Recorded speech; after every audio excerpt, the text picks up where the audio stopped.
চট্টগ্রামের হতোয়ালি থানাধীন ফিরিঙ্গি বাজারে অবস্থিত যাত্রা মোহন সেন স্কুল অ্যান্ড কলেজের এসএসসি 2026 পরীক্ষায় কৃতি শিক্ষার্থী সকলের সংবর্ধনা অনুষ্ঠান অনুষ্ঠিত অনুষ্ঠানের প্রধান অতিথি হিসেবে উপস্থিত আছেন ইয়াকুব আলী দেওয়ান বালিকা উচ্চ বিদ্যালয় পরিচালনা পরিষদের সভাপতি আব্দুল হাকিম। প্রধান বক্তা হিসেবে উপস্থিত আছেন যাত্রা মোহন সেন স্কুল অ্যান্ড কলেজের ভারপ্রাপ্ত অধ্যক্ষ মোহাম্মদ রেজাউল করিম। শিক্ষার্থী যারা আজকের এই দুর্যোগ পূর্ণ যে রেজাল্টের চিকন বোর্ডের মধ্যে 59% রেজাল্ট করেছে, সেই রেজাল্টের মধ্যেও তারা যে কৃতজ্ঞতা পোষণ করে না পারছি না তাদের প্রতি, তাদেরকে ধন্যবাদ না দিয়ে পারছি না, তারা যে কৃতকার্য হয়েছে। আজকে এই অনুষ্ঠানের মূল উদ্যোগটা হচ্ছে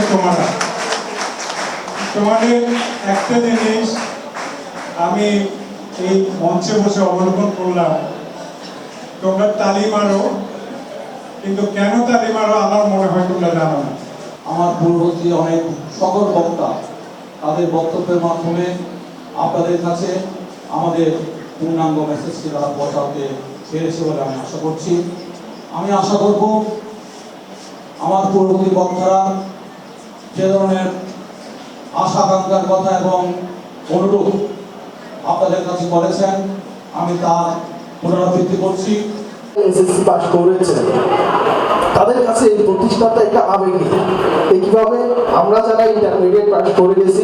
অনুষ্ঠানত বিশেষ অতিথি হিসেবে উপস্থিত আছেন পরিচালনা পরিষদের যাত্রা মোহন সেন স্কুল অ্যান্ড কলেজের অভিভাবক সদস্য মোহাম্মদ মুর্শেদ, ইয়াকুব আলী দেওয়ান বালিকা উচ্চ বিদ্যালয়ের ভারপ্রাপ্ত প্রধান শিক্ষক মিসেস বন্দনা দেব, অভিভাবক অভিভাবিকাবৃন্দ, আরো আমি সবার কাছে কৃতজ্ঞতা জানাচ্ছি। আমার এই মাটি ছিল আমার পিতার কবর, এই মাটি ছিল আমার হাড়ের বস্ত্র। আমাকে শিক্ষক শিক্ষিকা আমাকে মনে রেখেছেন। অনুষ্ঠানের সভাপতিত্ব করেছেন যাত্রা মোহন সেন স্কুল অ্যান্ড কলেজের পরিচালনা পরিষদের সভাপতি এবং বাংলাদেশ জাতীয়তাবাদী দল বিএনপির 33 নং ফিরিঙ্গি বাজার ওয়ার্ডের আহ্বায়ক মোহাম্মদ সাদেকুর রহমান রিপন। C+ TV Chittagong.